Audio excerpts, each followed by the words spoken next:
বন্ধুরা, আমি আজকে একটা চিলি এঁচোড়ের রেসিপি করছি। চিলি এঁচোড়টা বানালে মনে হবে চিলি চিকেনই খাচ্ছি। এটা নিরামিষ চিলি এঁচোড়, একদম পেঁয়াজ রসুন কিছুই দেব না। এর জন্য আমি দেখুন, প্রথমে এঁচোড়টাকে কেটে তাকে প্রেসার কুকারে একটু নুন, একটু হলুদ আর একটু সর্ষের তেল দিয়ে একটা সিটি দিয়ে নিয়েছি। দিয়ে একদম নরম হয়ে গেছে। এটা একদম কচি এঁচোড়।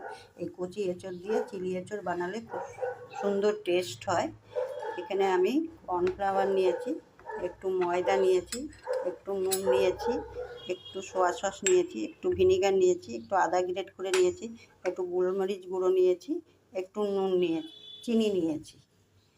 এইগুলো আমি সব একে একে এই এঁচোড়ের মধ্যে দিয়ে সব মিক্স করব, করে তারপর এগুলোকে পকোড়া বানাবো।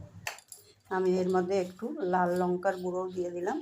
যে এগুলো সব এখন আমি মিক্স করে তারপরে আবার পকোড়া বানাবো। দেখুন বন্ধুরা, এগুলো আমার মিক্স করা হয়ে গেছে। এখন আমি এটা কড়াতে সাদা তেল দিয়ে আমি এগুলো ছেড়ে দিচ্ছি। বন্ধুরা দেখুন, আমার এঁচোড় পকোড়াগুলো হয়ে গেছে। আমি একটু দেখুন, এখানে 4টে টমেটো আছে, বড় বড় করে কেটে একটু সাদা তেল দিয়ে ভেজে নিয়েছিলাম। আর এখানে 2টো ক্যাপসিকাম আছে, এগুলোকেও আমি ভেজে নিয়েছিলাম। আমি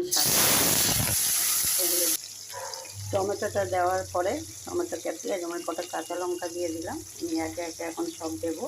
এখানে চিলি সস নিয়েছি, দিয়ে দিলাম। একটু সোয়া সস নিলাম, একটু গোলমরিচ গুঁড়ো দিলাম, একটু নুন দিলাম, একটু টমেটো সস দিলাম, একটু ভিনিগার দিলাম। দিয়ে এখন আমি এগুলো নাড়াচাড়া করব। দেখুন, এগুলো সব সব উপকরণ দিয়ে দেওয়ার পরে আমি এর মধ্যে এঁচোড়গুলো সব দিয়ে দিলাম। এর মধ্যে একটু চিনি দিয়ে দিলাম, যেহেতু এটা নিরামিষ চিলি, তাই জন্য আমি একটু চিনিটা দিলাম, মিষ্টি দিয়ে। দেখুন, ওগুলো সব মিশিয়ে দিয়েছি। এর মধ্যে ওই যে আমি এঁচোড়ের যে হচ্ছে মাখিয়েছিলাম, তার মধ্যে একটা কর্নফ্লাওয়ার লেগেছিলো, আমি ওই জলটাই দিয়ে দিলাম। আমি আর কর্নফ্লাওয়ার গুঁড়ো দিলাম। দেখুন বন্ধুরা, এটা আমার কমপ্লিট। দেখুন বন্ধুরা, আমার চিলি এঁচোড়টা, এটা নিরামিষ দিনে এরকম করে বানাবেন, পেঁয়াজ রসুন ছাড়া।